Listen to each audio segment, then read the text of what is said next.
Why doesn't anyone want to talk about the part of the Family Proclamation that goes over gender roles? Well, Hannah Stoddard and I are going to do that here today. Are you comfortable with the Patriarchal Order? What does the rainbow actually represent? Hannah and I take the Family Proclamation, go through it piece by piece, giving doctrinal and scriptural reference, and applying it and contrasting it to our culture today. This episode is brought to you by the Wavemakers Podcaster Cruise coming November 15th through 22nd. Your favorite Latter-day Saint content creators and the online community coming face to face as we sail down the Baja of Mexico. Amazing presentations, a real community, and the opportunity to have a great time while you're meeting new people. Go to cwicmedia.com, up to trips and events, and scroll down to Wavemakers to find out more. Now, one of the things I love about Hannah is that she is scripturally grounded, and she's willing to talk bluntly and truthfully, regardless of what the reaction might be. I always enjoy our conversations, and I find her to be very instructive and edifying. Let's dig into this. Here we go.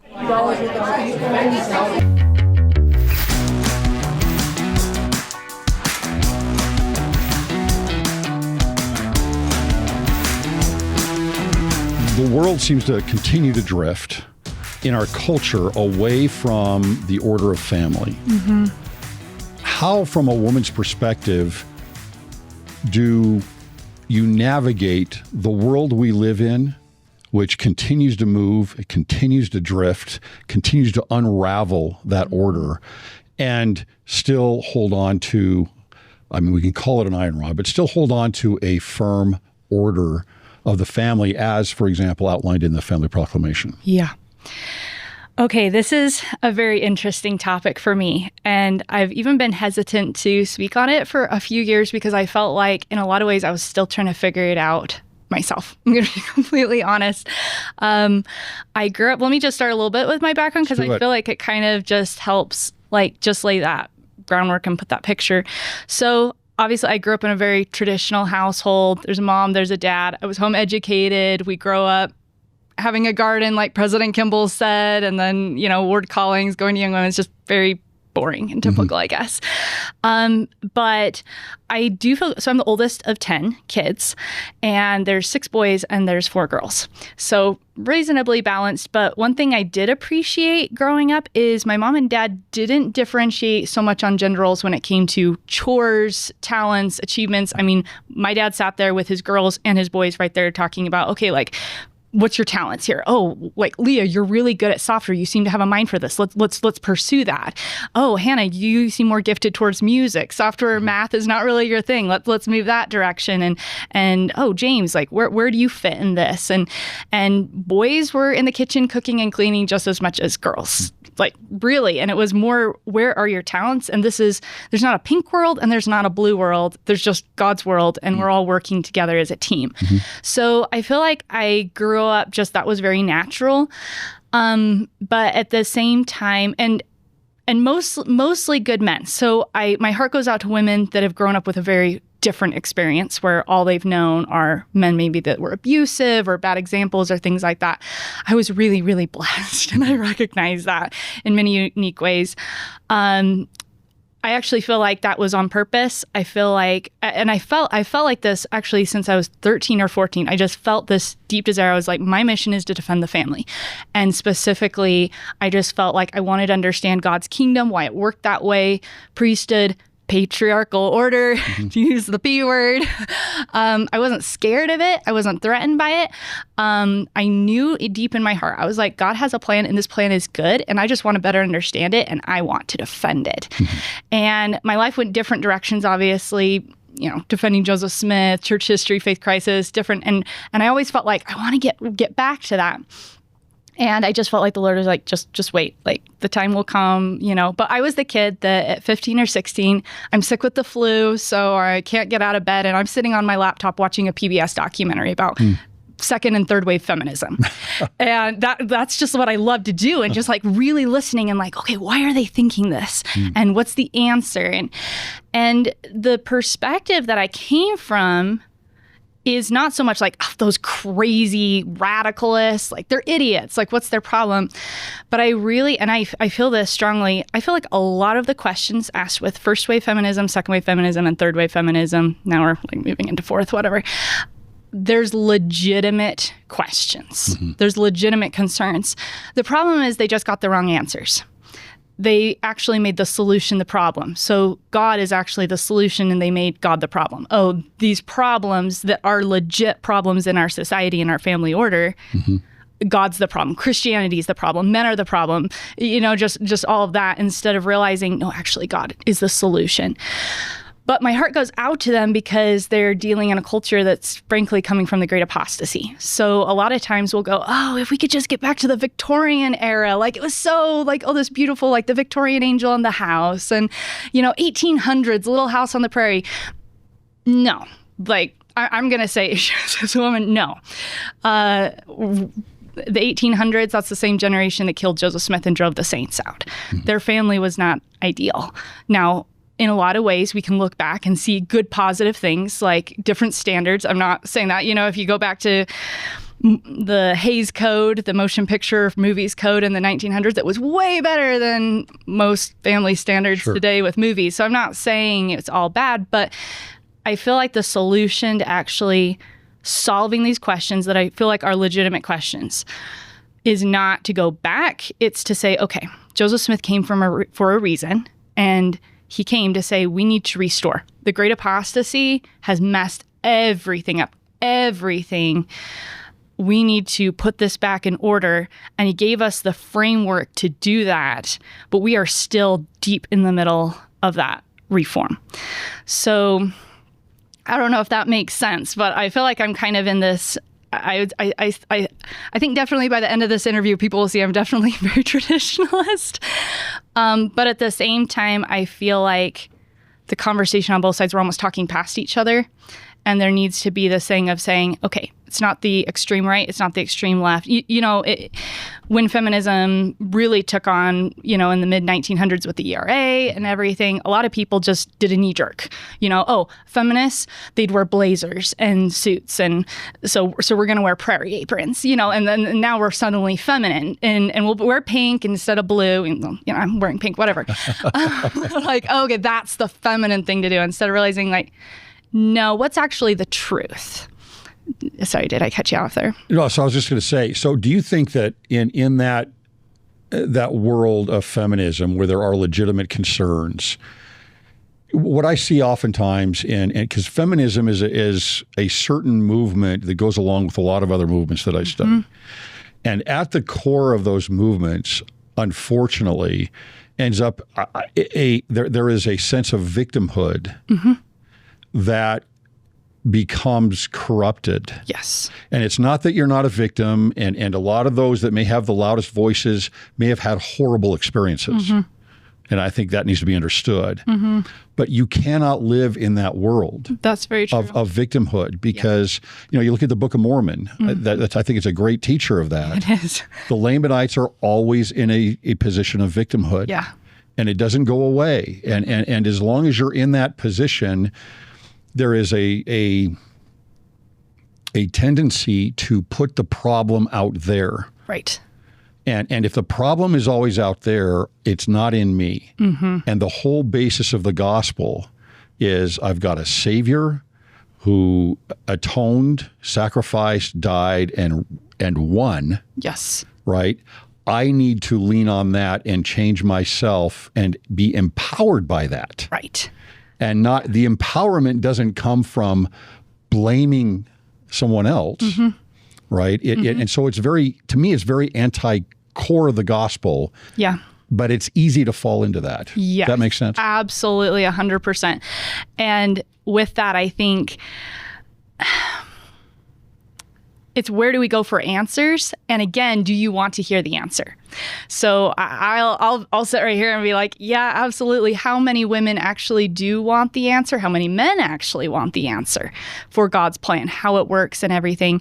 But I believe I was actually just talking to my aunt about this last night, because she's an amazing example of like a good marriage. And she's gone through a road of trying to figure that out and really finding her place as a woman. She's amazing. She's one of my role models. And I was talking to her about this whole conversation, like, how do we help women? And she said similar to that thing. She didn't use the word victimhood, but she was just talking to me about how she was like, women are going to have to make a decision if we're going to turn this mess around of families falling apart, confused about our role, confused about our place. We have to figure it out, and we have to take that first step of, she was explaining specifically in the context of a marriage, like who's going to be the first person to extend grace? Who's going to be the first person to say, okay, even if he's doing the right thing, I'm going to do the right thing. Doing the wrong thing, I'm going to do that. Like, who's going to take the first step to actually be like, we need to fix this. And I'm not a victim. And I'm not waiting for everyone else to fix themselves. I'm going to fix myself through Christ. And as she was talking about that, I was thinking, women are very strong. I consider myself a very strong woman. And I've done things with my life. I've produced documentaries. I've written books. I don't believe that should stop. I think women have talents. And I think almost communicating women, you are strong. So let's figure out what the family is supposed to look like and let's fix it. And you take that lead and you make a difference. And we can obviously talk more about what that even means.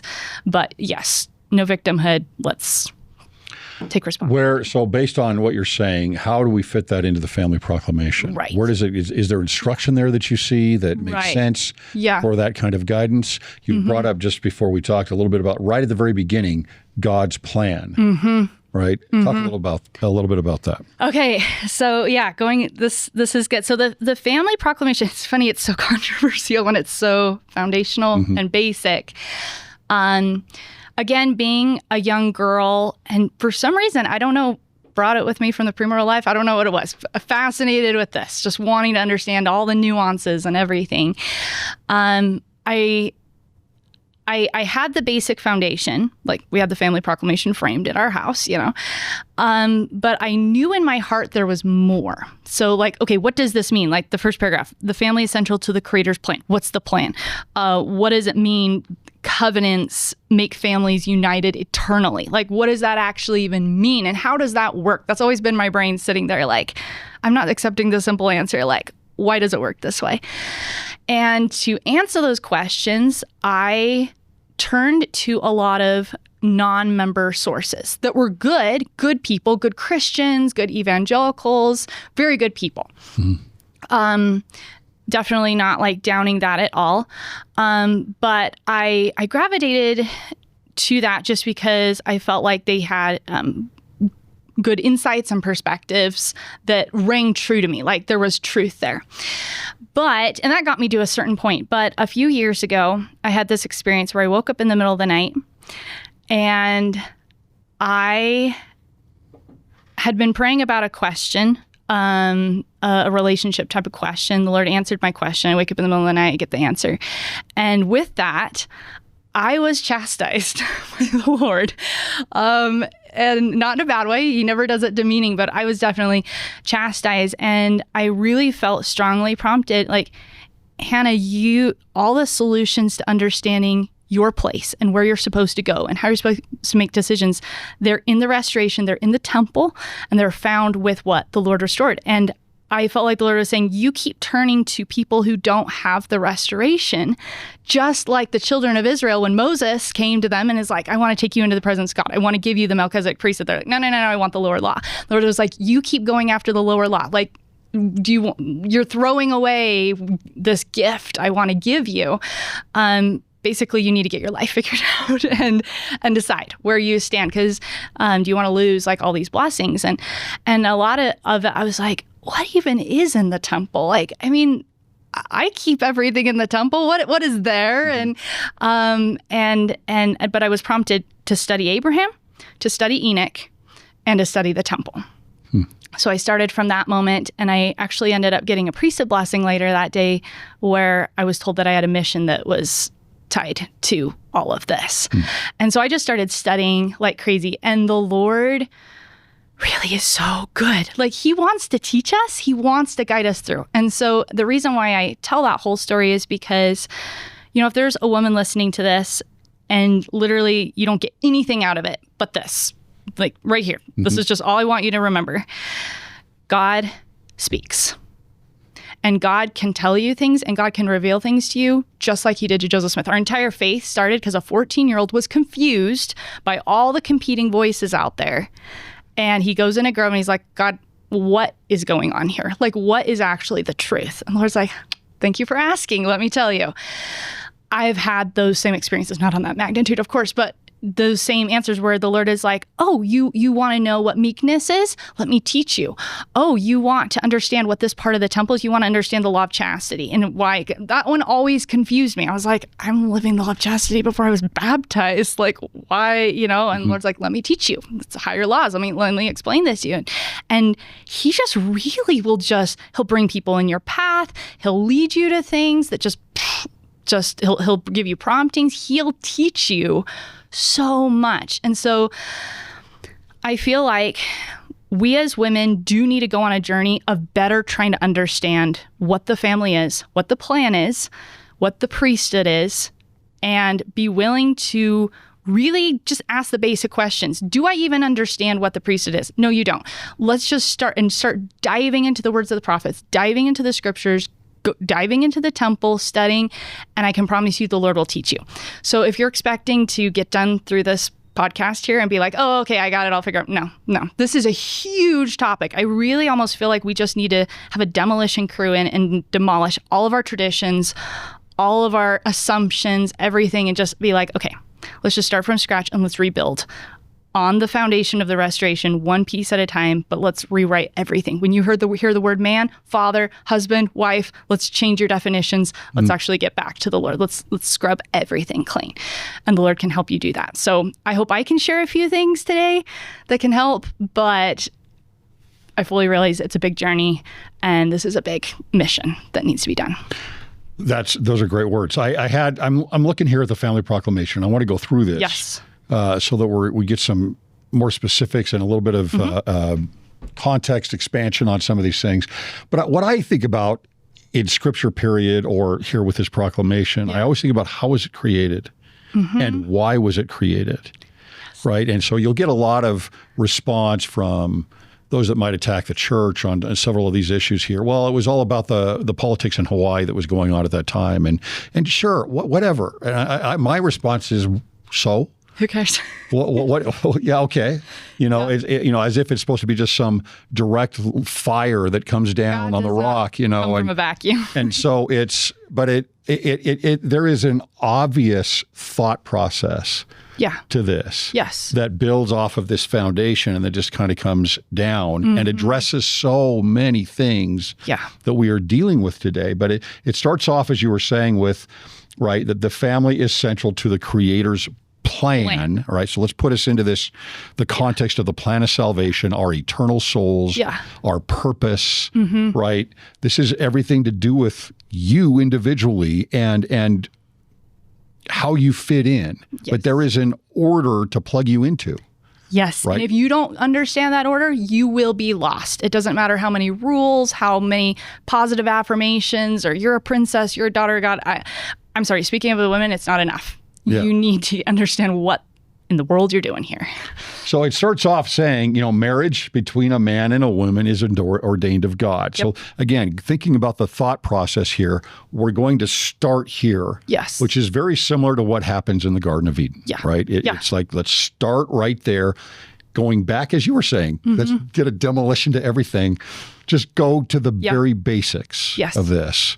And start there. So ordained of a man. Well, obviously, that's something that has been attacked successfully today and broken up. And there are words from the prophets that actually talk about if this were to ever change, which it did in the U.S. and has throughout much of the West, there'll be mass confusion on, and then it gets down to gender and other things. There's going to be a mass confusion on all of well, he ends at the very end with destructions, calamities, nations falling apart.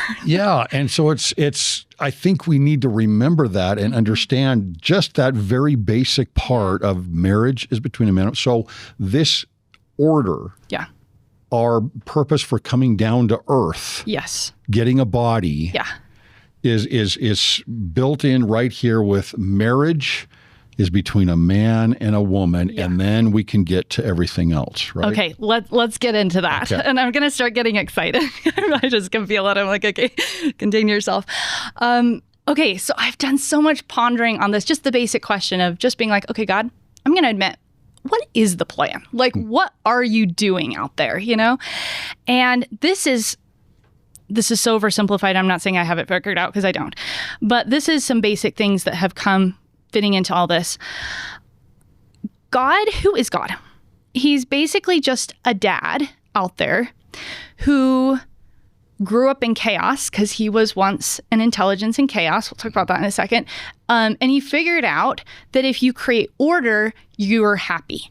And he figured out the best way to be happy. That's basically, and he just was filled with so much joy that he just wants to help everyone he can, if they want him to help them, be happy too. That's literally it. Like, if we're talking about what is the plan and what's the point, it's just, there's a man who figured out how to be happy, and he wants you to be happy too. That's it. And he figured out, so Joseph Smith talks about this, like in the King Follett Discourse, how there's intelligence out there and it can't be created. Every single one of us is an intelligence. It's that part of us that thinks and acts and, you know, is us. And that it was in chaos at one point. And this father starts working with it and trying to bring order. And honestly, I think it's not much different than the way you bring order in a home. Like when toddlers are screaming and yelling, how do you soothe them? How do you calm them? How do you help them get to realize, like, hey, you know, you want to keep your room clean. You know, that takes years, right? And how do you work with them? I think it's very similar. Actually, I think God's actually set up our whole life here to kind of teach us what he's doing up there. But basically, at the end of the day, God just has figured out this order and this way of living that will bring joy. And as it says right here in the Family Proclamation, and this is foundational, marriage is key to that. So if we could maybe turn to Abraham 3 for just 1 second. I don't know how to... chapter in all Scripture. I know. You can't. It's one of mine too. So Abraham, I just feel like this guy I can relate to in different ways. More probably to his wife, but that's another story. So Abraham is a man who grows up in a very abusive and traumatic environment. I know there's different sources like the Book of Jasher that just talk about him, you know, kind of being sent to be tutored by the fathers. But I just get the sense, though, from reading the Scriptures and the New Testament, that he was a man who had to overcome a lot, psychologically, emotionally, mentally. I'll explain a backup for that in 1 Peter in a second, because it ties into women. But he's this man having to overcome all this, and not only overcome a really messy background, but become a god from that messy background. So not just, okay, just become a functioning adult that's healthy, set up a healthy family, but no, like you're going to literally become a god over millions and trillions of children. Like that's quite a feat to get from complete disaster to that. And one of the things that the Lord does to help him on that journey is he teaches him who he was in the premortal life. I think that's, Moses, when we read Moses, it's kind of like from the perspective of like, oh, this is what God's doing in the creation. Abraham is, you have a part in the creation. Let me show you your part. Yes. So it's very much more personal. And I think this applies to each of us as members of the House of Israel. Like all of us have a similar story to learn. Whether that's through personal revelation or the Scriptures. But in Abraham 3, chapter 23, it's talking about how the Lord is looking at all these intelligences, and he sees some that are good. That's what sets them aside. They're just good. They just want goodness. It's not that they're talented or cool or charismatic. They just want goodness. They just want honor and integrity. And he's like, okay, I'm going to make my rulers. And he says, Abraham, you're one of them. And then in 24, it says, there stood one among them that was like unto God, presumably Jesus Christ. That's my understanding. And so Jesus Christ said to those who were with him. So Jesus Christ is standing there with all of these other men. Abraham's one of them, who are just good men. And he says, we will go down to earth, for there is space there. We will take of these materials, we will make an earth, and we will prove them therewith to see if they will do all things whatsoever the Lord. So where I'm going with this is this really stood out to me a year or two ago. It's we. So it's not, we often talk about, okay, it's the Father and Jesus, and they're up there and they have this plan. It's kind of like we're just sitting there like trying to figure out our place in this plan. no, Jesus is talking to all of these men. He's like, we're going to do this. We're going to prove them.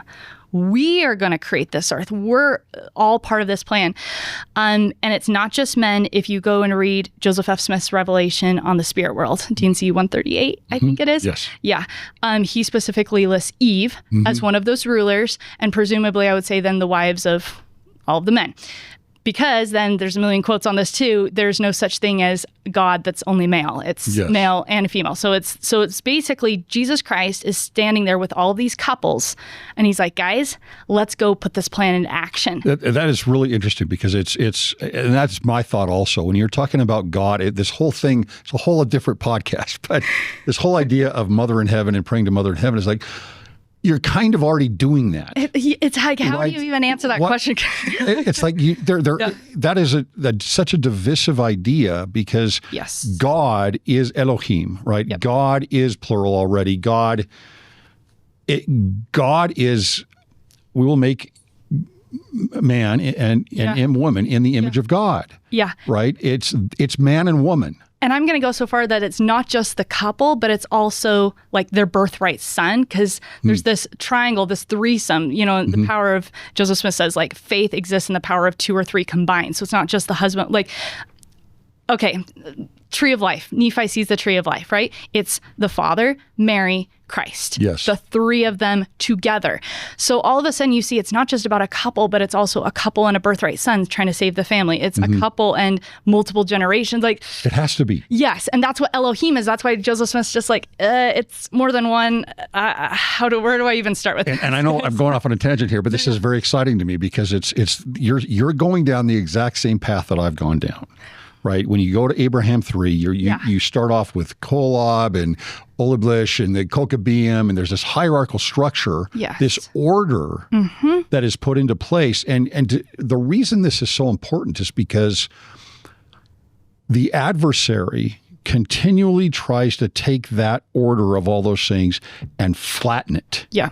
And it's God, this idea of God and man down here, and that's it. Yep, that's the great apostasy. The Catholic Church, that's the great apostasy right there. So there's evil. This Trinity, and it's you down here. Oh, but the bridge to this is, well, just believe.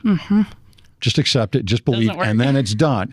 Whereas Abraham 3 says, no, there is an order all the way down. I call this the DBR, but there's an order all the way down, and then there's it's a metaphor because then it goes to the spirits and it does the same thing. And so the verbiage is exactly the same with Kolob and God and the prophets kind of, that go along with these other, this cosmological order that he's put into place. And then, like you said, after this order is put into place, he goes to Abraham and he says, this is where you're at in that order. You are in this order. You are a participant in the whole thing. And that changes everything. I'm not just some observer that God made and put out here and, boy, you better believe in me. Yes. It's like, no, I'm part of the whole thing. Yes. And that's the restored gospel. Yes. It changed everything for me too. And that's why the Lord was like, okay, go back to Abraham and reading this. It was just like the light bulb went on. And all of a sudden it was like, the Spirit was like, when you go to the temple, you want a temple marriage? This is the order you're entering. You're entering an order of gods. Or do you even know what that means? Are you living up to that? What does that mean as a woman? What's your place in that sphere? How are you creating gods? How are you building gods? And how can you do that if you don't even know what the plan is? And so this is why I'm like, the whole conversation with women, this goes beyond like, do I have priesthood? Do I not have priesthood? What can I do with the priesthood? Do I stay at home and knit, or can I go get a degree? Like, it's just like, none of those questions have anything to do with this conversation. This is where we have to start. And I really think we underestimate what we have in the temple. But I know we already agree both on that. But so Abraham, right, he gets his empowerment, but he sees who he was before and where he needs to get, but he's not there. He's not there yet. And this is where Sarah comes in. And this is where I'm going to say, I think Abraham is a type for every single man in this generation, Sarah is a type for every single woman. In fact, Isaiah, I'm trying to remember which section it's in, but right in Isaiah, he says, look unto Abraham, look to Sarah, meaning look at them. They're an example. I think there's way more there than we realize. I think he's saying every single one of you guys is growing up in a culture of chaos. You're messed up. You got a lot of false ideas. Like Nephi says, everybody's led astray, even the humble followers. It's just like everybody's so confused. Be like Abraham, overcome, fight to get out of this. Go back to the fathers, figure out this order, enter into this order, and you literally have access to do this through the temple, through the teachings of Joseph Smith and everything. So, so kind of starting to picture that in my mind, and just as the Spirit was teaching me, hey, if you want the true order of the family is not just about like, oh, how do you be a good mom? It's saying, okay, do you understand what it means to be in this role, what you're trying to create? Do you understand the laws and how to become part of this family? Not just part of God's family of rulers, but become a ruler. And I'll just go from that to Sarah for a second. So Abraham's on this journey trying to figure this out. He cannot figure this out without Sarah. So I'm going to switch to 1 Peter 3 here for a second. It was interesting. Which also is the same place I went. Really? Yes, it's the same place I had gone to this because it's all about order. Yes. There's a hierarchical, there's an order in Peter. Yeah, okay. Anyway. So you're going to be a better expert on the whole thing of Peter than I don't know about that. It's just that's what makes me so excited because you've gone this, it's the same path. Yeah. That is so cool. I feel like for 7 or 8 years, every few months, something happens that pushes me back to 1 Peter 3. And I couldn't figure it out until like more recently. But 1 Peter 3 is Peter talking to women who have husbands who are not obeying God, who are not obeying the scriptures. Now, I always kind of had read this in the past, like, okay, yeah, if you have a husband who left the church or, he's struggling doing bad things, like, great, read this, apply it, move on. But one day something really stood out to me, and that is that Peter pulls in Sarah, Abraham's wife, as the example for women to look to in this situation. So this is what he does. So first he starts out and he's like, okay, women, be in subjection to your own husbands. That's a whole nother conversation. We could talk about submission, the patriarchal order. That's a whole nother can of worms. But he says, if any of them, and I'm not apologetic for that at all. I also think we need to get definitions correct too. Sure. And at the same time, women do need to develop more of a meek and a submissive spirit, but at the same time, not be doormats anyway. So I'm like, I'm not on either side of the right or left on the spectrum there, but he says, if any of your husbands are obeying not the word, they may also without the word be won by the conduct of the wives. Now, the King James says conversation of the wives. Joseph Smith changes that. Where are you at right now? 1 Peter 3 verse 1. Okay. So basically, he's saying, hey, if you have a husband who is basically breaking God's commandments, and I want to suggest something. I think this goes for every level because no man is perfect, no woman is perfect.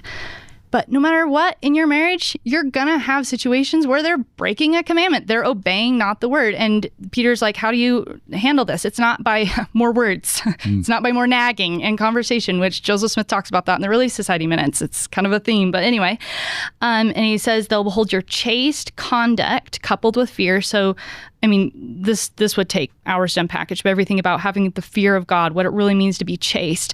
But I want to just skip to verse 4. He says, women, he says, you need to have this meek and this quiet spirit, which is in the sight of God of great price. So he's like developed this meekness.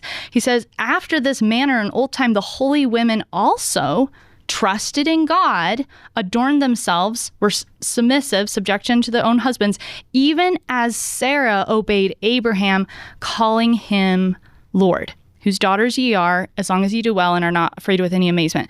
So basically, he's saying, if I can put this into my own words, he's saying, hey, if you're in this tough situation, develop this meekness, trust in Jesus Christ, live your life this way, they will be won, they will be converted, you will be able to help them get back on the right path, and do this the same way the ancient women did, specifically Sarah, just like Sarah did. And Sarah wasn't scared. So that word, don't be afraid with any amazement, that's fear, that paralyzing fear where you're just like, I can't move, I can't do this, I can't trust, I've got trust issues now, I've got boundaries, I've got walls going up. He's like, don't do that. Sarah's an amazing example. She didn't do that. She had faith and she trusted God, and you are her daughter, be like her.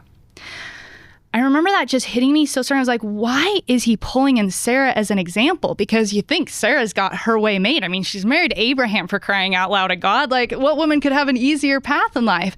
And then I started thinking, I'm like, okay, well, number one, I think Peter's got more to this story than we do. He probably had access to some more scripture than we do.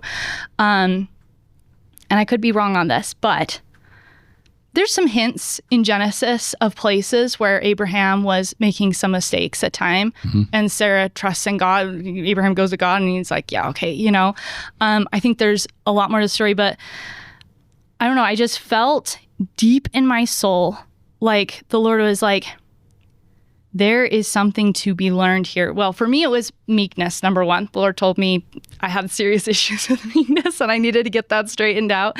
And I went on a journey for that. But this whole perspective of there is a plan, you're going to be in situations, you're married to someone who's flawed, you're in a hard situation, but you have this goal and you can get to that goal. Sarah helped Abraham get to that goal, and he overcame all the trauma. He overcame all of the hardship, all the garbage, everything. He did. That's why all of us look to him literally as our covenant father. Sarah helped him do that. How did she do that? Where are the other answers in the scriptures? And at the end of the day, that's one of the most important purposes of women. I was sitting in the temple one day, and this was before some of the changes, but I think it's fine because it's still true. They're all true. But I was sitting there and I just felt this prompting. I really felt like the Spirit said to me, how do I refer to women? How do you refer to women? How does the Lord, what does he see their role as? Okay. What's the title he gives them? Does he use the word mother? That was the question that came to my mind. So I'm paying attention to the whole temple, not once. Not once. So if some people are like, but Eve, the mother of all living. No. Adam calls her that. And there's a very interesting symbolism of the man naming his wife, kind of claiming covenant and all that. God calls women queens and priestesses to their husbands. Now it's changed a little bit now, but I hold to all the versions. I think all the versions are true. I do too.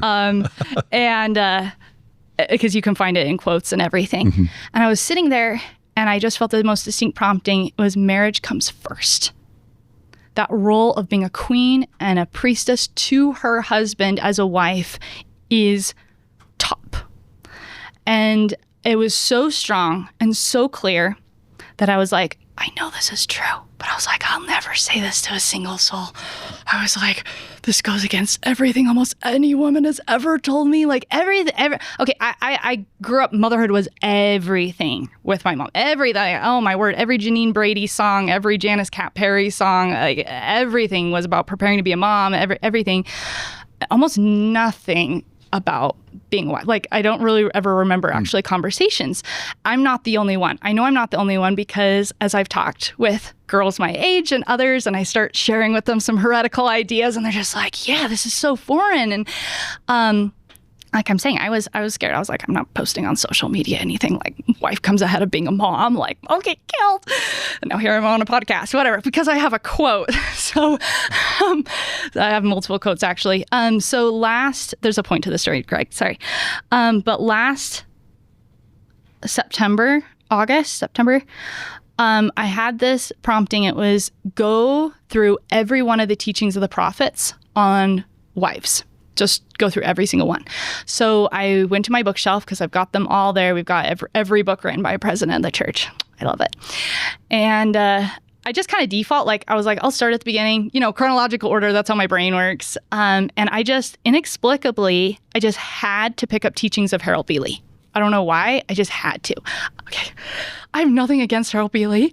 I just had never picked up his book before. I'm going to be honest. Like, he just was someone who had flown under my radar. I don't have anything against him. I just, to my shame, I just had never. Well, he wasn't there very long. He wasn't there very long. I just never, I don't know.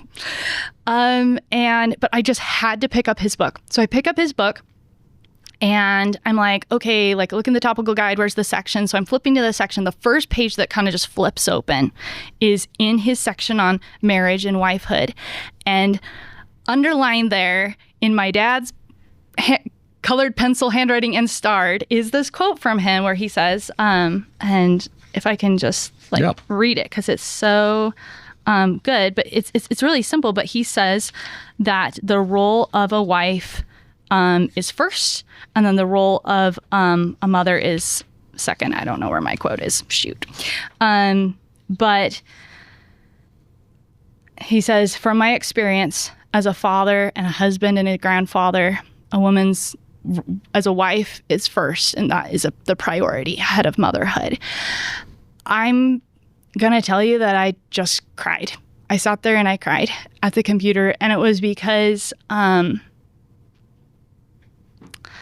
there were so many things that I had just really struggled trying to figure out decisions to make, understanding was I really following the Spirit? Was I, just so many circumstances I had been in that finally that came down to having that backwards. It's hard to explain why it mattered so much, but it did. And I was sitting there and I was like, the whole time this book was sitting on my bookshelf, and I've been banging my head against the wall for years. And like, if I had just had, and he had so many other teachings, oh my word, in his chapters, just loaded with stuff. And it was so much stuff the Lord had been teaching me too. And it was like, it was just sitting here. Like, I didn't have to go the hard road. I could have just picked up the book and I was like, okay, why did I not pick up these books? My dad was always telling me to read these books. Why did I not take the time to do it?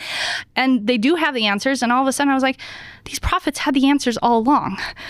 And I've been struggling, and everyone else is struggling in different situations, because I think now it's mainly a thing of ignorance. In the past, it was more rejection at times. I feel like now, my generation and younger, we just don't know. We don't even know where to find this stuff. We don't have access to it. I don't blame anyone, because I really feel like we're lost. Well, it's not mentioned very often anymore because our culture doesn't mention it. Yeah, because it was, right? I think, so within rejected. the church, we're somewhat a part of that culture. Yeah. It's just not mentioned that often. Yes. Yeah. And but all of a sudden I was like, this prophet had the answer. It could have saved me a lot of tears and grief. I was like, oh man, I'm getting this out to others.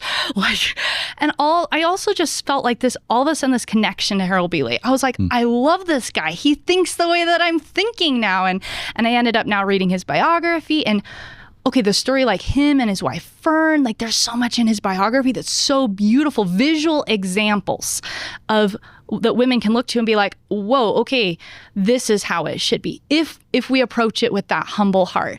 Last Sunday was DNC 84, of course, Come Follow Me, Sunday school.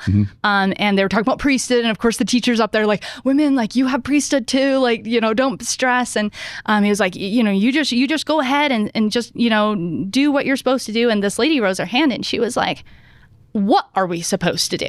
And she was like, and to who are we supposed to go to learn about this? And you could tell she was kind of frustrated, but I didn't blame her at all. I was sitting there and I'm like, you preach it, sister. Like, I've been in this, like, I empathize with you so much of just feeling lost. Like, what does it look like to be in a good marriage, to actually like your spouse, that my marriage is my priority? And no, most of the people I know, as soon as they become empty nesters, are like, identity crisis. It's like, my kids are gone. Most women, they're like, my kids are gone. Well, what am I supposed to do? Isn't that the purpose of my creation, is to create these children? It's like, no. The purpose of your creation is to unite with your husband in creating a kingdom, in God's kingdom, that pushes forward this plan. And children are part of that. I'm not downplaying children at all. Trust me. Like, yeah, I'm very conservative on that one, but what's the point? Why are these kids here? And what's their place? And I feel like Satan has,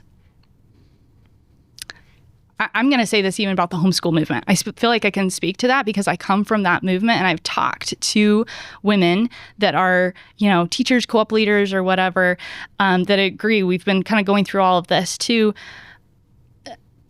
Satan has at times even hijacked good women that are like, okay, I'm going to sacrifice. I'm going to give my kids a home education. I'm going to, and when that became the priority ahead of their marriage and their husbands, or became a subject of division between them and their husbands, I have seen Satan actually use such a good desire to destroy the home and destroy those kids, to create breakdown.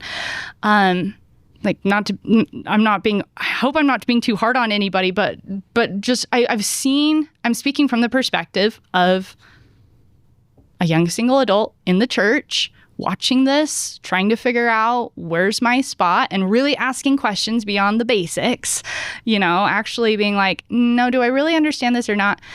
And there's patterns of thinking that the prophets in the past have spoken on that we just don't know, that do need to be corrected in our thinking. And I think marriage is absolutely key. And I've been going for a long time now, so I'm going to let you talk. Well, it is key, and obviously this is, and again, going back to how are they thinking about this in the Family Proclamation? That is, it's the very first thing. Yeah, it's not be a mother or be a father. That's where it all starts. So that's and so many times I think there is, there was the talk. Was it President Oaks? I can't remember, or Elder Oaks at the time, but it was good, better, best. Yeah. I can't remember exactly what it was called. Something like that. Yeah. Good, better, and best. And it was like, there is an order to these things. And we've been talking about this hierarchy, this order. Yeah. And there's orders of importance. There's order of values. Yep. And at the very top, everything hangs on that. It's like Jesus talking about the first and the second commandments, right? Yes. Everything hangs on this. And so that's a great example. Because I'm like, I don't want to come across as like, oh, it's not that important to have kids. Like, no, like, yeah. I'll side with the prophets on all the old birth control quotes. Even if you take the second most important thing, yes, like a lot of people do today in the commandments, and they switch it. And they say, well, I'm going to have my compassion number one for others, but I'm not going to have God first, right? It changes everything. Everything underneath it falls apart. And the people don't get served either. So, it's not like, oh, I switched it and now I'm really good at serving people. No, they don't get helped the right way. They're not anchored. They're not anchored in the right place. Yes. And so that order changes everything. And this really follows this order in the Family Proclamation and starts with obviously with man and woman as wife. Now I've lost my place here. Hold on. Because I'm going to suggest children need to be anchored in that same way. No question.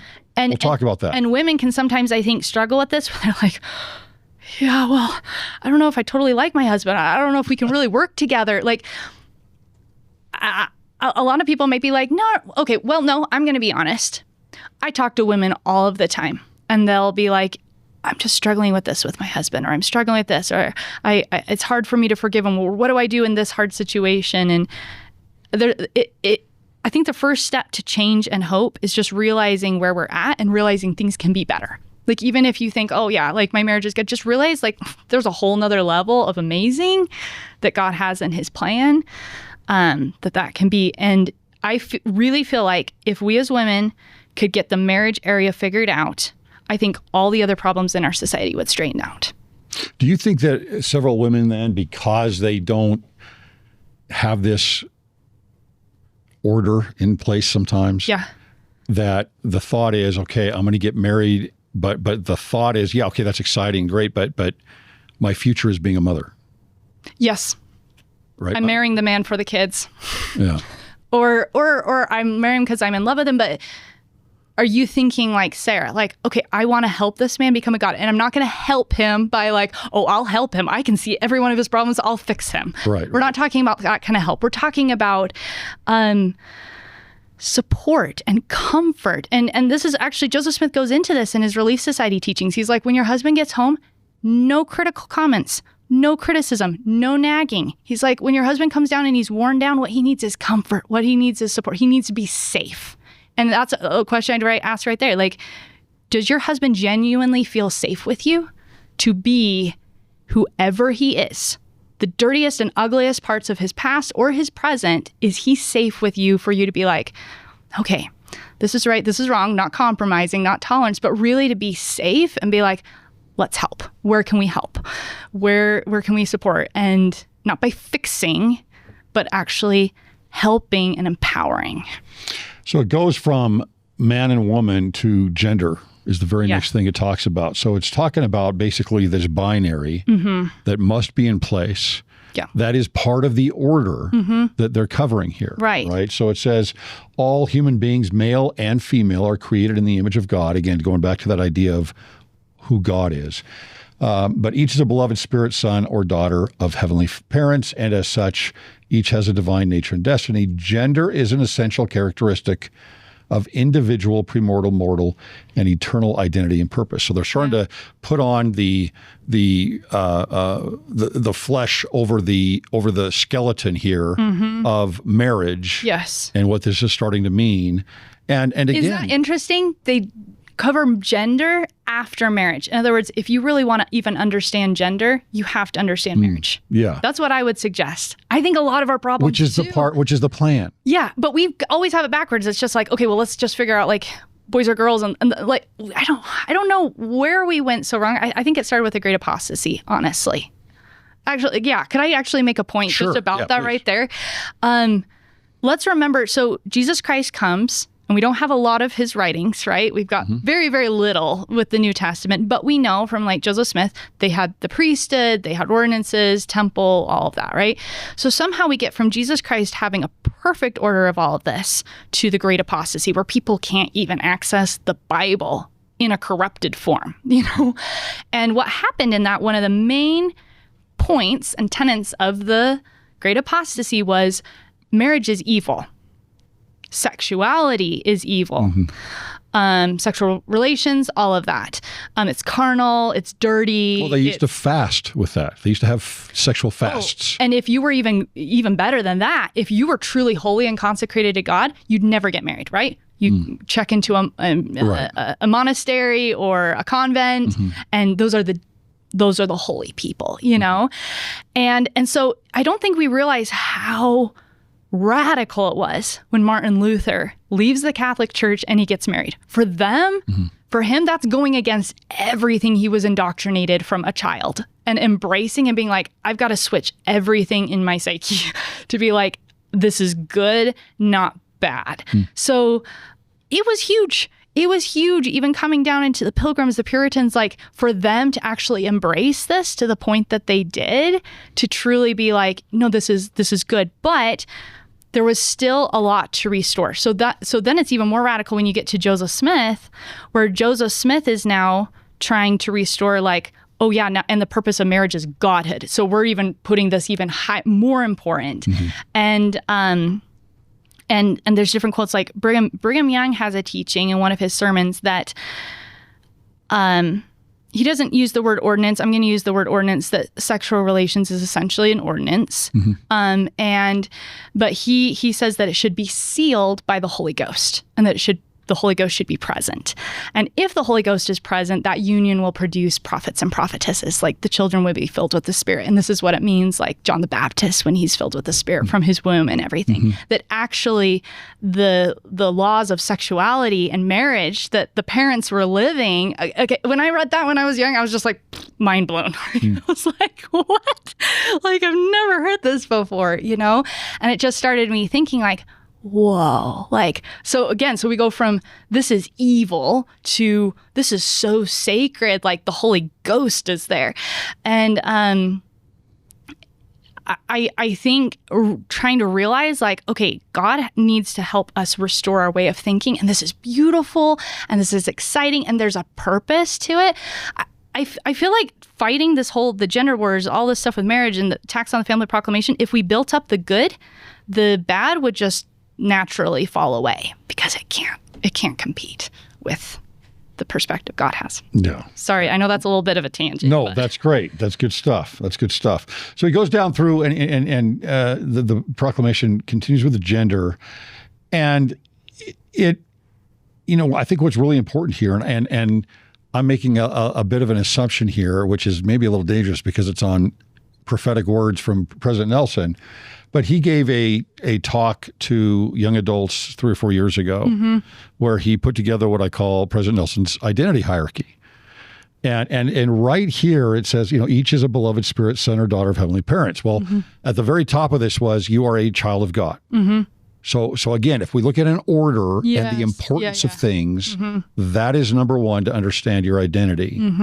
And then the second was that you are I'm forgetting. The third is a disciple of Christ. Oh, a covenant. You're part of the covenant was the second one. And again, like, if you don't understand where you are in the covenant, your marriage is like, what marriage are you even entering? So, everything else has got to. And then it's like, and so what I saw this was, okay, so these are up top here, and then there's just a line under these top 3 things that he says. And every other identity, I mean, we're so immersed in all this identity stuff. Yeah. Right? But they're all down below. Yes, you are from a certain country, you are a certain race, you're a certain color, you might have a certain sexual orientation, you might have whatever. You've got all these little other identities to deal with. And so much of what happens with the philosophies of men today is grabbing some of these other identities and putting it to the top. Yeah. Right? And same idea. You change that order and things aren't going to work real well. But then he does go down, and he keeps saying he. They move down into, God, and for families being united, the first commandment that God gave Adam and Eve pertained to their potential for parenthood. So now they get to being fathers and mothers in this regard. It's like, no, this isn't number one. This is down below that. Yes. What they say, we declare that God's commandment of his children to multiply and replenish the earth remains in force. And it's interesting, again, to plug this into where we are today with the fertility rate dropping immensely. Utah dropped 10 spots. Utah dropped 10 spots last year in the 50 states and is now at 1.6 replacement. Right? So it's like, as a whole, it's crazy. It's all, there's so much here that would straighten things out for us if we would look at it and understand it. And compare it to what's happening in the world. But again, like, if we don't know what God is doing with his children, we don't know why marriage is important or how to even function in a healthy marriage. The kids is kind of just a natural casualty. I mean, why would you bring them into that kind of a hellish mess, number one? And then number two, why would I put myself through that hellish mess? Yeah, why? The question of why. And that's what I love the way you're stating this, because it's, for me, I've got a very practical mind. I need the practicality to this. What is the bare bones on this? Instead of this nebulous, well, I believe this, or what is the practicality of one man and one woman? Why? Right. Why are we doing this? And, kind of along the lines of what you're saying, what kind of got me going actually on this whole area, I call it the New and Everlasting Covenant study. Because that's basically what it is. But I mean, that's a very general term for the entire plan. So anyway, I was studying Joseph Smith's teachings on calling and election and the spirit of Elijah and what it really is. And in a nutshell, just to highly, highly, highly oversimplify it, it's one of his quotes is pretty good simplifying it, just that a man after he's baptized obtains a remission of his sins. If he's like, God, okay, I want to be like Abraham. I want to be like Enoch. The Lord's like, okay, you sure? Let's test you. And he will put him through the ringer. This is what you see with Lehi. You see this with Nephi. You see this with Joseph Smith. You see this with Abraham. But pick any one of in the scriptures, you're like, why are their lives so hard? It's because they're on this path. It's not just because they're picking fights with all their neighbors. It's because they're on this path, and God is like, let me test you with everything. Jacob's test was different than Abraham's test. Joseph Smith's tests were different because it's, what do you care about? What's important to you? And I'm going to test this. And if Joseph Smith says, if the Lord thoroughly proves him and shows like, okay, no matter what I throw at this guy, he's going to stay faithful to me. He's not backing out. Like Job, he's like, then I will speak to him and say, okay, like, I know I can trust you. So you're not perfect right now, but you will be saved, and we're going to get you to be perfect. Like, but we've worked through the conflict of like, are you on Satan's side or on my side? Like, are you dueling allegiances here? No, you're 100% for me. I know you're 100% for me because you've proven it. And they call it your calling and election made sure. And there were ordinances and passed for the temple for this, but Joseph Smith talks about like, why would you do this? Why would you go through this? Why did Abraham go through everything that he did? And he explains that we use the term sealing all the time in the temple. We just throw it around like, oh, I got sealed, without thinking what that means. The power is when we say, oh, my kids are sealed to me, Joseph Smith talks about, you will be endowed with power through the priesthood to be able to pull your children back no matter where they go. That doesn't mean maybe they'll be gods in the top tier of the celestial kingdom, but they won't be lost. They won't be lost into outer darkness. You will be able to help them come back. Now, sometimes this has been a battle of people like debating like agency and everything like this. This is my understanding of how all that works is agency is 100% respected, but because you are now in this place in the priesthood, you and your wife, so I say you because it's a team together, you and your wife will be endowed with power and also understanding of how to work with that intelligence to persuade with gentleness and kindness and love unfeigned and everything in D&C 121 until eventually they want to come back where they're like, Alma the Younger, whatever, like, and the Lord will intervene to help you out. Alma the Younger, it's very interesting in the chapter right before the angel shows up to Alma the Younger, Alma the Elder receives his calling and election. The Lord tells him, you are sealed up to eternal life because of all these sacrifices that you've made. And then what happens? The angel goes and shows up to save his kid. Because of Alma the Elder. Right, right, exactly.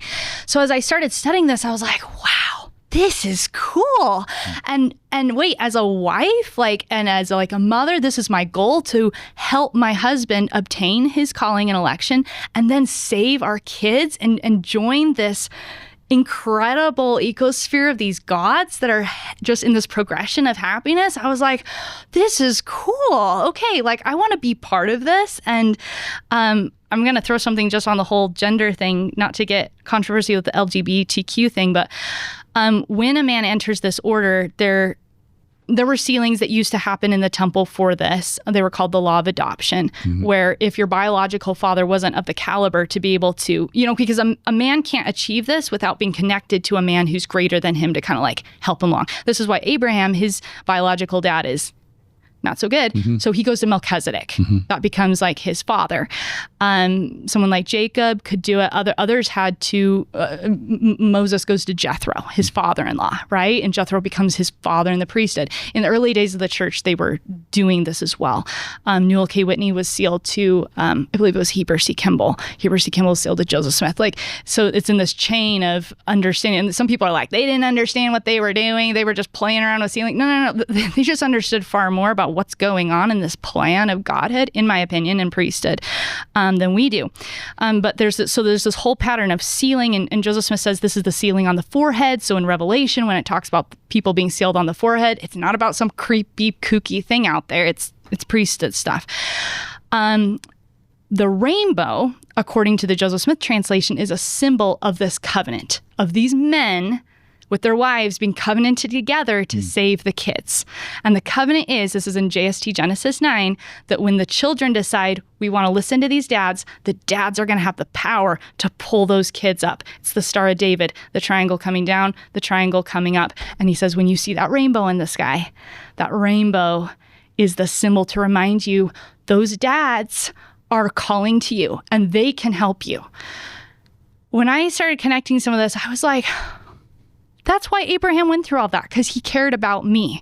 He cared about us enough to be willing to go through hell his whole life, because he was like, because then I can help them. And I can help and millions that he was willing to do that. And do I have that same desire to help others and enter this covenant of priesthood? The rainbow has been hijacked for what? Gay marriage. Marrying men to men. I think it's a counterfeit of the priesthood binding of these men, a righteous, wholesome binding of men that love each other and these righteous fathers and sons with a different perspective. A full, it is a move out from the order. Yep. It's just a move out from the order that we're covering right now. And that's why the colors are backwards.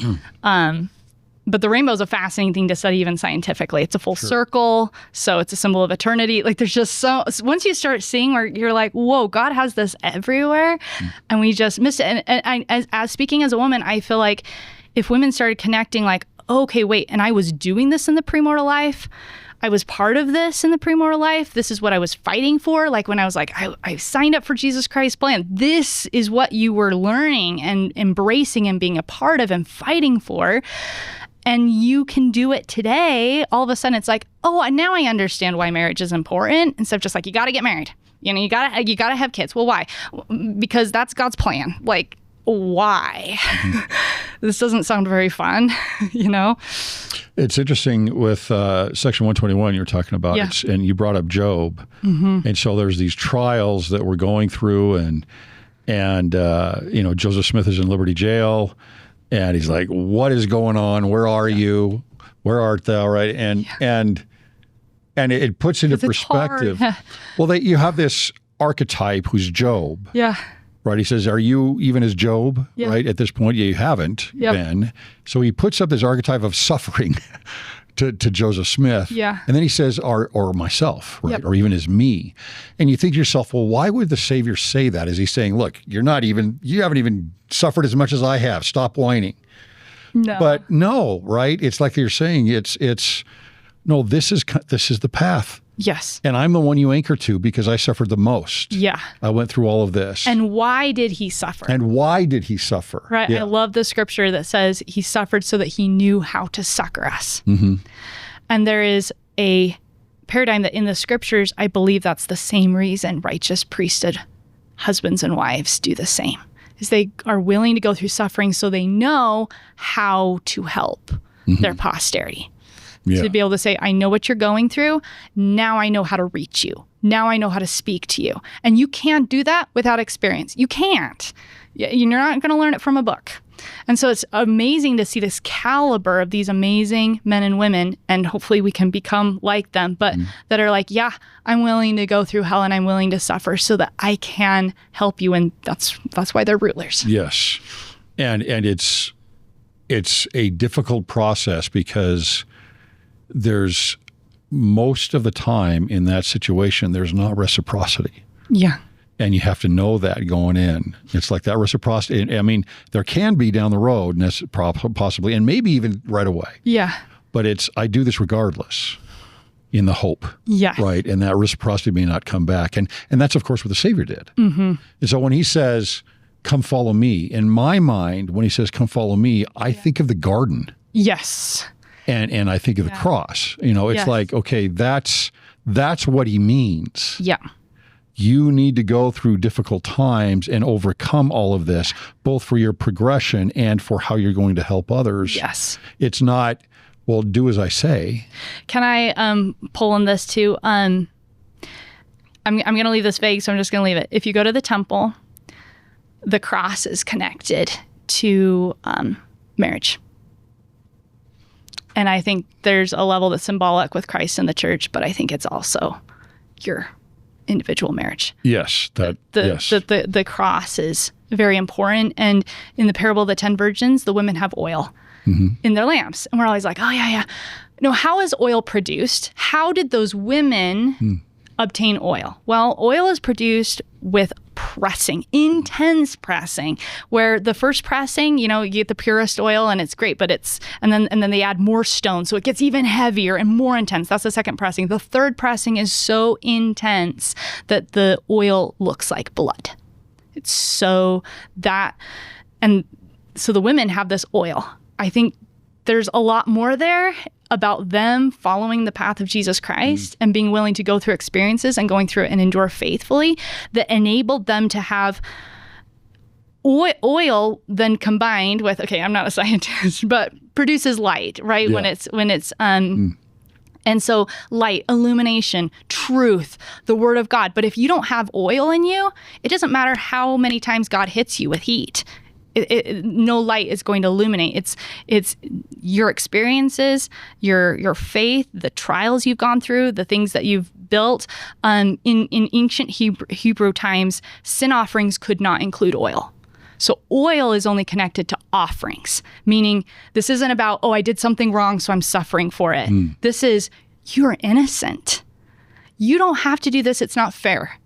But you're choosing to go through this trial. You're choosing to go through this suffering as an offering to the Lord. And through that, oil is produced. And that oil, combined with the Lord, creates light that I believe, speaking from the perspective of a woman, empowers a woman to then be able to bless her husband, to bless her children, to say, I can now minister to you. I can truly be a rescuer. We talk about the word help me and how it means a rescuer, an aid, but you're not going to get to that point of being able to be a rescuer without going through hard things to equip you.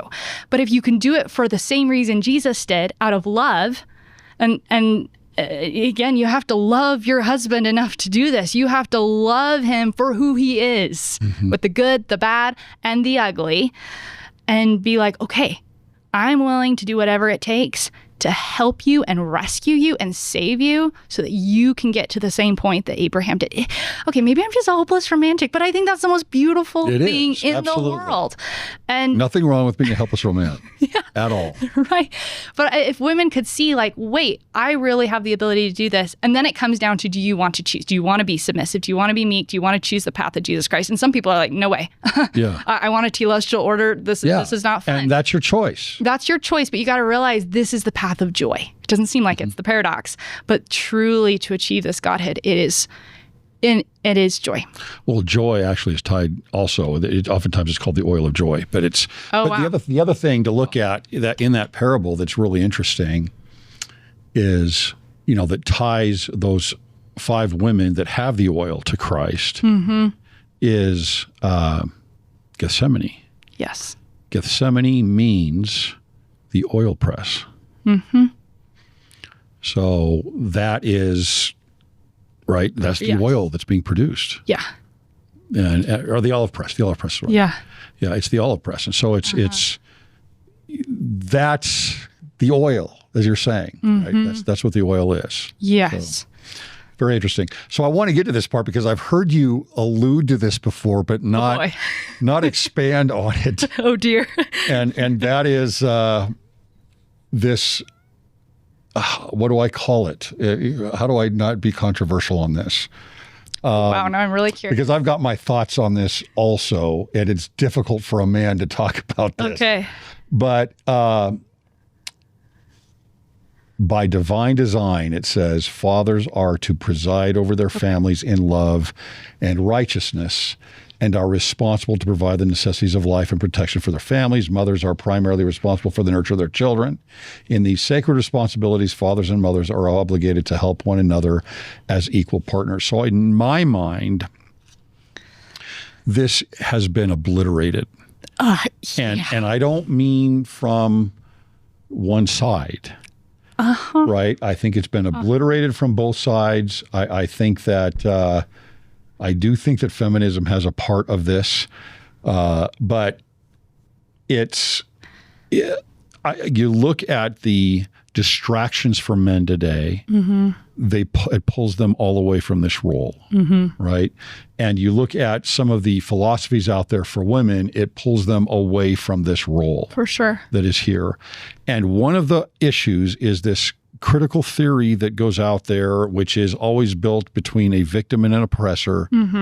And hey, this is how I'm going to look at this then. I have a filter of the world of victim and oppressor. So men are the oppressors and women are the victims.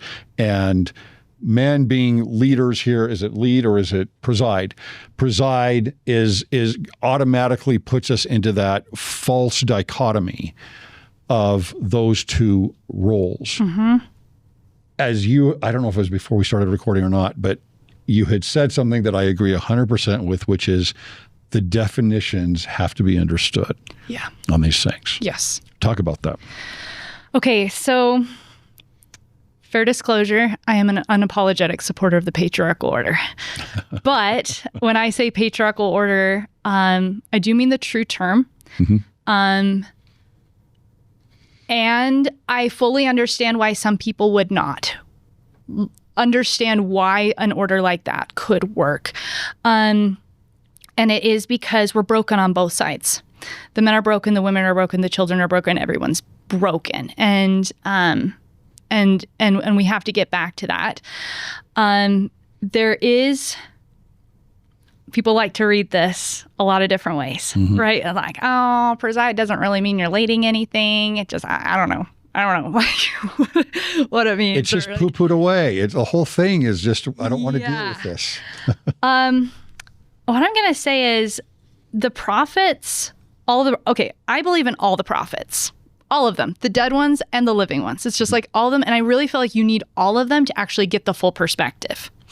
We're not going to get into Eve here, but there's a whole conversation where I've even had 180s on that, where I was like picking and choosing prophets. And I'm like, okay, this one or like this one. And then I had to sit down and be like, no, they all have the truth on it. Put it all together. And that's where like they all have their strengths, putting it all together. So I believe that teachings from Brigham Young, Joseph Smith, and others on what the patriarchal order means, what it means for a man to lead, I think they're true, with the understanding of trying to put it into full perspective and understand, okay, D&C 121, how do you lead the right way? It's not with compulsory means and force.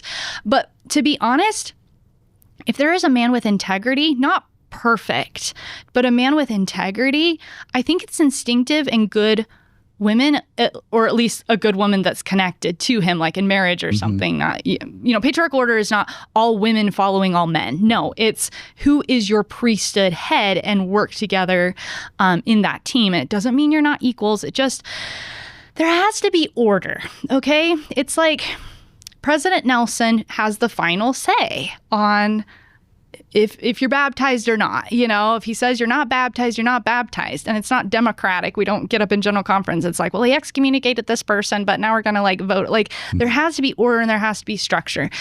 And at the same time, we're not talking about my way or the highway again, right? And that's where, okay, he has to lead the right way. A woman has to submit the right way. But Brigham Young said that every woman has a right to be married to a man that's greater than she is.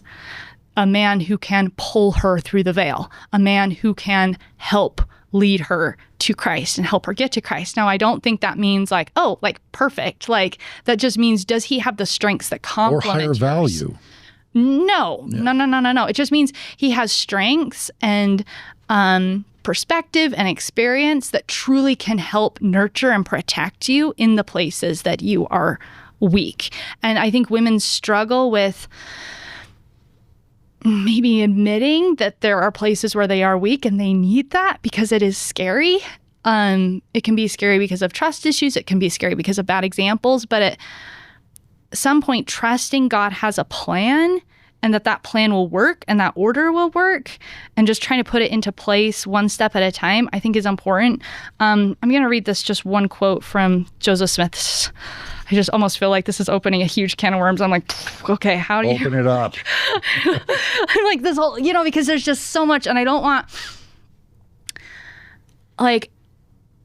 why did we choose God to be our father? I don't think that was forced. I think we choose him because of his honor and his integrity. Why do I respect Joseph Smith? It's actually not because he's brilliant personally, or I think he's amazing teachings. He saw Father and Son. It's because I've studied his life. He laid his life down so that I could have hope. When the mobs came up to Far West, he turned himself in so everyone else could be saved. That sacrificial, he wasn't perfect, but that just undying loyalty and love and honor and integrity. Okay, maybe I'm the only woman like this, but man, I will give my life to any man like that. He doesn't have to be perfect. It's just, okay, those core values. And so women need to understand, yes, that needs to be in place. And if it's not in place, you have a role in helping him get there. This is Joseph Smith.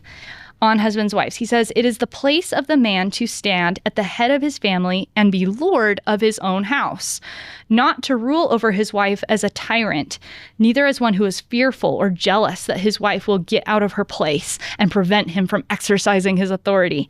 It is his duty to be a man of God, for a man of God is a man of wisdom, ready at all times to obtain from the scriptures the revelations and from on high such instructions as are necessary for the edification and salvation of his household. And on the other hand, it is the duty of the wife to be in subject to her husband at all times." Because what is the context? Subject to what? Subject to the revelation that's coming through. So the Lord's like, if I'm speaking to this man and I'm giving him revelation, like, wife and kids, like, can you guys get on board with this or fighting it? Lehi's a good example. He says, not as a servant, so you're not a servant, neither as one who fears a tyrant or a master, but as one who in meekness, which is power under control, right? Power channeled with wisdom to use it in the right way, and the love of God regards the laws and institutions of heaven and looks up to her husband for instruction, edification, and comfort, even as Sarah obeyed Abraham, calling him Lord. So this is this picture Joseph Smith is portraying.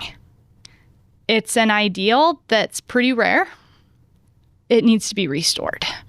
And God is, in my opinion, God is saying there's a reason it's set up this way, and this will bring happiness and joy. Faith precedes the miracle. We live in a really, really broken world where this can be really, really scary to even just go to God and be like, okay, Lord, I'm open to you teaching me about this. What does this actually look like? I am a believer. If something hits someone wrong, like bad, it's either they're not understanding it right, or, there's something more to be understood. There's a piece or something. And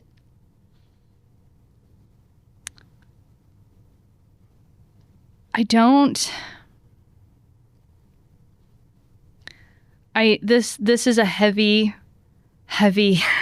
thing to try to walk through. I'm like sitting here, I'm like, okay, I can feel the emotions of women that might be listening to this. And I'm sitting here, I'm like, how do you explain and show this? I would send out a call out that we need faithful women to study this out, get revelation, build righteous homes and marriages to be good examples. Because our world is so dead of good examples. I don't know who to point you to. I don't know. Movies, like, I'm not saying everyone's awful. What I'm saying is to truly say, like, oh, that's a great example of where, like, the husband is leading and he's getting revelation from God and he's a prophet in his home, and look at how, like, that just builds up the wife and when she listens to that and he can lead her. But it does happen, and it can happen through very imperfect men. Men can have a gift through the priesthood to be able to receive revelation, to guide. And I think if women can see their place in helping them magnify that gift and being open to receiving revelation from God through that man, they will see the windows of heaven open and the Lord being able to do things they never thought were possible. I don't know. What did I say that doesn't make sense there? I think I think it all makes sense. But the reason it's a can of worms is because where we've gone to in our culture and our thought process. We're just trying to get people married, let alone. yeah, exactly. And I think, let alone patriarchal order. And this is my experience. Yeah. That I've seen with my own wife and my struggles and weaknesses, but even more so beyond so many other couples, and where I'm privy to certain things because of leadership positions or whatever.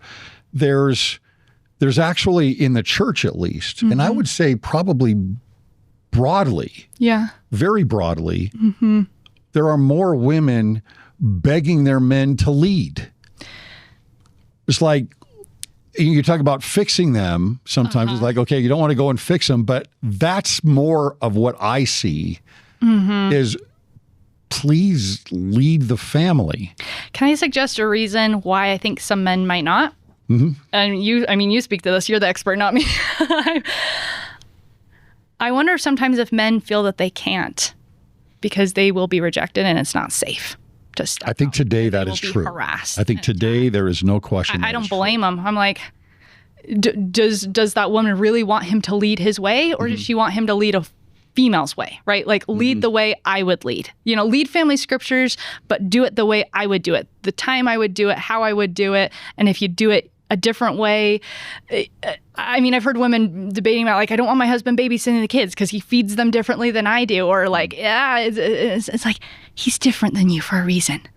And you need that. Let him use his talents and be open and humble enough to be like, that's a radically different way than I would have approached that. Let me learn from that. This is the meekness lesson God had to teach me, where the Lord was like, Hannah, you think things have to be like a certain way instead of recognizing the strengths and being open and humble and teachable and realizing like, hey, let someone else lead you and teach you and show you a whole nother world. I think that is true. I do think that's true. I would also say, though, on the men's side that... You defend the women, I'll defend the men. Yeah, there we go. There it is. I think that there is sometimes a loss of understanding of what that might mean to preside or to lead. Sure. Right? It's not my way or the highway, and it's not a privilege. It's just the opposite. We've been talking a lot here about suffering. Yeah. We've been talking about the example of the Savior in Gethsemane and these lessons that need to be taught. Yeah. I look as an example of this to Isaiah and the suffering servant, which I believe is a temple drama ritual that is happening about King Hezekiah, who's acting as the savior in that role of this temple drama, right? And he's going through this idea of this suffering servant and how you have to lower yourself. And I tie that directly over to the last week of the Savior, where he is called king over and over again. And that's the week he suffers, right? And he comes in on a royal procession from the east gate of Jerusalem. It's all tied together into this idea of suffering, this idea of king. And then you go to King Benjamin's speech, which is on service. Yep. And it's a royal coronation of his son that's happening right there. And it's like, this is what this is. Or Jesus talking about the greatest among you is the least among you. Right? Okay, so presiding... It's like if women want the priesthood, like really you want the servant role? Like you want to be the one that grovels? You want the one that gets the crumbs off the table? Yeah, like, but that's what presiding and leading to me should be. And so the phrase that needs to be taught. That's not... Is the servant king. Yes. Right? You need to be the servant king of your family. Yes. Where that leadership is coming from sometimes suffering, you're going to... you need to bear the burdens of your wife and your kids. And in order to be able to lead. Yes. And that will draw them to you. Yeah. Right? If you do that. So I think that also needs to be understood on the men's side. Yes. Of what that really means. 100%. And as you were just saying that, I really liked you bringing in the suffering servant of realizing, okay, we're in a broken world. So no matter how well you study the gospel or whatever, like trying to put this into practice, it's going to be really messy. And neither side is going to do it right. You're not going to be a perfect wife. He's not going to be a perfect husband. You're not going to be a perfect mother. He's not going to be a perfect father. You're trying to figure this out and realizing, okay, so obviously let's lay down the given. We're not talking about abusive situations, unhealthy scumbags, we're talking about just good people. So just, you marry someone who's got goodness in them. They've got the fundamentals in them to become that God, no matter how much garbage and is on top of it, right? Both sides need patience putting up with the other person, trying to figure this out, trying to work through it, making a mistake. Oh, okay, I tried that. That didn't work. Okay, let's try this again. Oh, okay, that's how you do it. You're not going to enter into this with somebody that's like, I am the expert. I know how to lead perfectly. I know how to discipline and chastise perfectly. I know how to be the perfect nurturer. I know how to be the perfect comforter. And I think sometimes I'll say even just like recently, the more I study and the more the Lord leads me, the more I'm like, the more you realize you don't have figured out, And I was just thinking, man, I'm just like, oh, it's so broken to be a woman actually in this culture. And I was talking to my aunt last night too, and I'm just like, it's so hard trying to figure this out. And I was thinking, I was like, if I could just marry someone who can just be like, okay, I get it. you haven't had a ton of good examples. You haven't you're trying to figure this out. I'll be patient with you while you're trying to figure it out. It's like, oh, thank you. Okay, I'll be patient with you while you're trying to figure it out. And just remembering so John Taylor has a quote. He has this amazing discourse. It's called The Origin, Object, and Destiny of Women. And he's writing to women in Latter-day Saint women. And he's like, this is who you are. And he talks about the premortal life.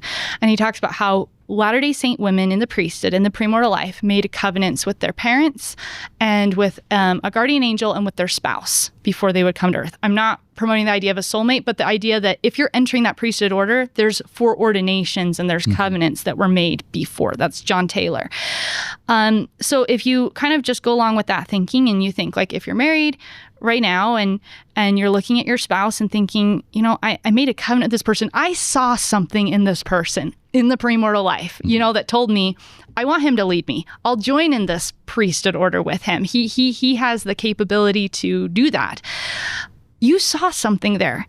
Both of you then came to earth. You have bodies. You have mortal frailties. You are not the same person you were in the premortal life. He's not the same person he was. He's a very fallen, messed up, confused version. You might not recognize, if you put the two side by side, you probably wouldn't recognize the two. You're like, where's that person? I knew in the premortal life, it's not you. Where did he go? That's mortality. And we chose to come to mortality, this whole story with Adam and Eve, because we had faith in Jesus Christ's plan. And we believed that by condescending, we could actually ascend. And by going through this, and you had faith in that. So have faith that Jesus Christ can heal him just like he can heal you. And you need that. You need to be reborn. You need to be changed to get back to where you were, to get back to paradise, get back to that Garden of Eden. And that, again, as women, I think, take that first step.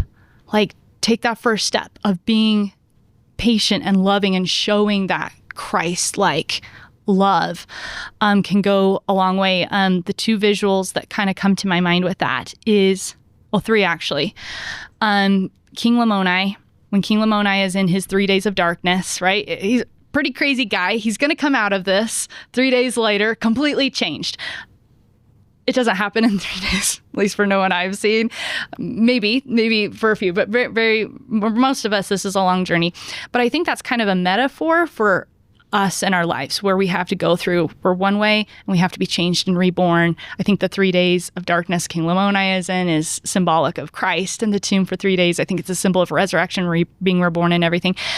King Lamoni's wife is I don't know if he's going to make it out of this. Is he dead?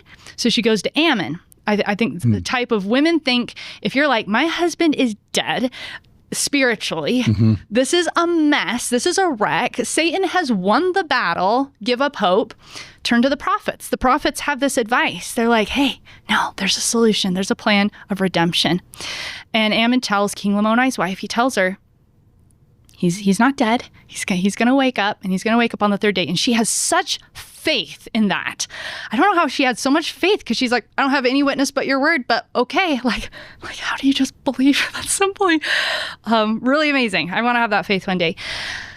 But she doesn't just say, okay, great, God's going to save him, so same with your husband, okay, great, he'll get it figured out, Jesus will help him. I'll go check out, while he's doing his work, and I'll be back for the good times later. King Lamoni's wife sits by her husband's bedside the whole night, never leaving. She knew he wasn't going to wake up. Why did she sit there? She was watching. She was walking with him through it. This is me kind of drawing some parable and allegory out of the story, obviously. But I think that's actually a parable for us as women today. He's going through that darkness. He's going to be reborn. Have faith in that. Jesus Christ has promised through this plan, everything will be restored. Everyone will be made whole again. Healing is possible. Don't abandon him at that lowest point. He needs you. Stick with him. Just like even Mary at the tomb, right? She goes to the tomb. It's this beautiful, these examples of these women, I'm going to go through that fire. And in the scriptures, women are often described as pillars. If you look at the Nauvoo temple, You have the Nauvoo sunstones, which is this rising, I think it's a type of a rising sun, and there's reasons you could go into with all these Joseph Smith quotes, but it's basically not just Christ as the rising sun, but these other kings and priests, these men, these priesthood holders that God is rising up to become part of this kingdom, and it's supported by a pillar. It's heavy, though. Think what that pillar is putting up with. Think what that pillar has to carry. It's we think, oh, that's so cool. Like, I'm a pillar. It's beautiful. Yeah, you're bearing the weight. But Joseph Smith says in one of his quotes, he says, women were designed with the ability to carry that weight with their husband. You were literally equipped with the power to be able to help and fight this battle. You are strong. You are strong and you are capable. And that's why you have these talents. You can do this. And if we can just have faith to put, as women, power and testimony and faith into the plan, I believe we could really radically restore our entire culture.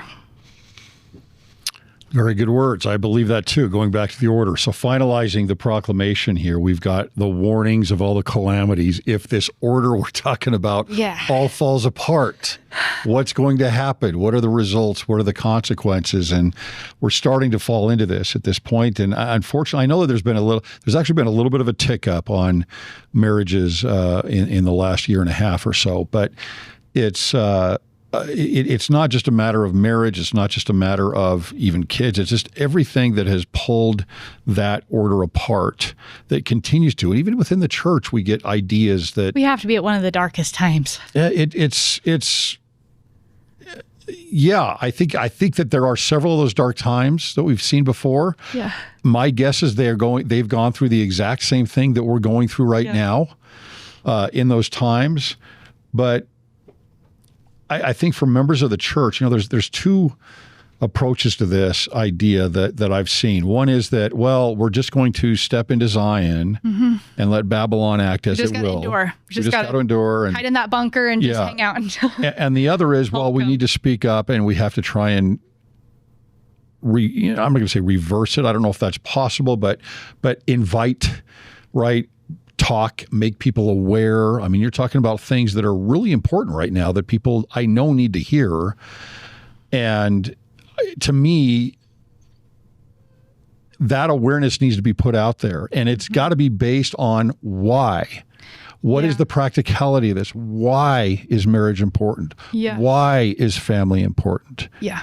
And without that context, that understanding, it's easy to fall into victimhood and oppressor. It's easy to fall into, well, what's in it for me? We're distracted by all these other battles. But I really think this is the foundation. If we want to save the Constitution, it needs to be done by couples. If we want to rebuild the economy, it needs to be done by couples instead of, we're just going to, marriage and family is the vehicle to do it. And I love what you're saying. How I've always thought of it in my mind is we need to not be survivors through this, but rebuilders. So instead of just make it through. If I could just make it through to be there, no, let's have a more optimistic attitude of everything is falling apart. Let's rebuild. Let's go in there like Nehemiah and the walls all falling down. He's participants. Let's build this. Yes. Lift and build instead of tearing down or just putting the blinders on. Yeah, appreciate that. Hannah, thanks so much for your wisdom and for your time. Thanks, Greg.